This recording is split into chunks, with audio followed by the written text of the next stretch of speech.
നമസ്കാരം, news prime മലയാളത്തിലേക്ക് സ്വാഗതം. ഏതെല്ലാം സംസ്ഥാനങ്ങളിൽ കോൺഗ്രസ് നേതൃത്വത്തെ അട്ടിമറിച്ച് BJP അവിടെയൊക്കെ ഭരണം പിടിക്കാനും അവിടെയൊക്കെ നടക്കുന്ന രാജ്യസഭാ സീറ്റൊഴിവിലേക്ക് എതിരില്ലാതെ തിരഞ്ഞെടുക്കപ്പെടാൻ തെരഞ്ഞെടുപ്പ് കമ്മീഷനെ വരെ ഉപയോഗിച്ചുകൊണ്ട് ദുരൂഹ സാഹചര്യങ്ങൾ സൃഷ്ടിക്കാനും ശ്രമിക്കുമ്പോൾ കൃത്യമായും അത് സ്വന്തം പാർട്ടിക്കും ബാധകമാണ്.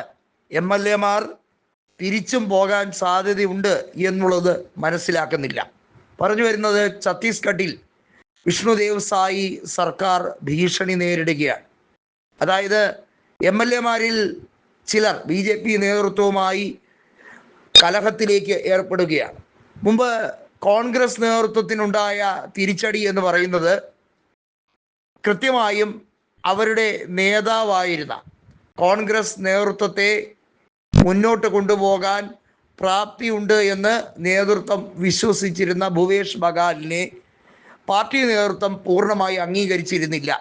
എന്നാൽ അതുപോലെയല്ല മുൻ കേന്ദ്രമന്ത്രിയും അതുപോലെ ഇപ്പോഴത്തെ നിലവിലെ നിയമസഭാ പ്രതിപക്ഷ നേതാവുമായ ചരൺദാസ് മഹന്തിൻ്റെ കാര്യം. ഛത്തീസ്ഗഡിൽ കോൺഗ്രസ് പ്രതിപക്ഷത്ത് തന്നെയാണ്. എന്നാൽ BJP അത്ര സുഖകരമായ രീതിയിലല്ല മുന്നോട്ട് പോകുന്നത്.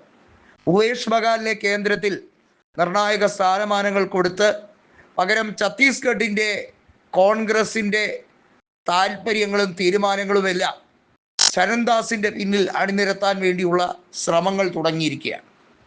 അതിനുവേണ്ടി കൃത്യമായും കോൺഗ്രസിൻ്റെ പ്രാദേശിക നേതാക്കൾ ഔദ്യോഗികമായി തന്നെ ഒരു ഉണർവ് പ്രഖ്യാപിച്ചിരിക്കുന്ന സാഹചര്യമാണ്. നമുക്കറിയാം, അജിത് ജോഗിയൊക്കെ കോൺഗ്രസ് നേതൃത്വവുമായി തെറ്റിപ്പിരിഞ്ഞ കാലഘട്ടം, അത് കോൺഗ്രസിനുണ്ടാക്കിയ ക്ഷീണം ചെറുതല്ലാത്ത ഒരു കാര്യം തന്നെയാണ്. ഇപ്പോൾ നിലവിൽ വിഷ്ണുദേവ് സായിയാണ് മുഖ്യമന്ത്രിയെങ്കിലും പല നേതാക്കൾക്കും രമൺ സിംഗിനെ കൃത്യമായും ഛത്തീസ്ഗഡിൻ്റെ ഭരണ തുടർച്ചയ്ക്ക് വേണമായിരുന്നു, അല്ലെങ്കിൽ BJP പൊട്ടിപ്പാളീസാകും എന്ന ഒരു വിശ്വാസത്തിലാണ്. ചില കാര്യങ്ങളിൽ BJP എടുക്കുന്ന തീരുമാനങ്ങൾ തെറ്റായി പോകാൻ സാധ്യതയുണ്ട് എന്നുള്ള രീതിയിൽ തന്നെയാണ്. അതുകൊണ്ട് തന്നെ രമൺ സിംഗ് ഉൾപ്പെടെയുള്ളവർ BJP നേതൃത്വവുമായി ഇപ്പോൾ അകൽച്ചയിലാണ്. രമൺ സിംഗ് ഒരുപക്ഷെ കൃത്യമായും സ്ഥാനമാനങ്ങൾ നൽകാമെങ്കിൽ, അതായത് മുഖ്യമന്ത്രി പദവി ഉൾപ്പെടെ നൽകാമെങ്കിൽ BJP വിടാൻ പോലും താല്പര്യപ്പെട്ടു നിൽക്കുന്ന ഒരവസ്ഥയിലേക്കാണ്.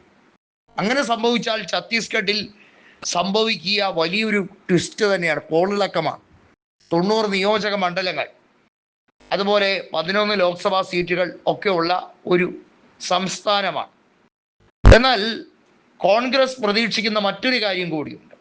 BJP എങ്ങനെയൊക്കെയാണ് പല സംസ്ഥാനങ്ങളിലും കോൺഗ്രസ് നേതാക്കളെ തന്നെ പിടികൂടി ഹൈജാക്ക് ചെയ്ത് BJPയുടെ നേതൃനിരയിൽ എത്തിച്ച് അവരെ മുഖ്യമന്ത്രിയാക്കുന്നത്.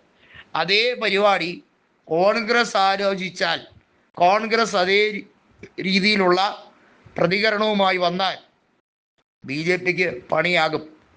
അതായത് കണ്ണിന് കണ്ണ് പല്ലിന് പല്ല് എന്ന രീതിയിൽ കൃത്യമായി ടിക് ഫോർ ടാക്ക് എന്ന രീതിയാണ് അവലംബിക്കുക എങ്കിൽ സംഭവം മാറി മറിയും.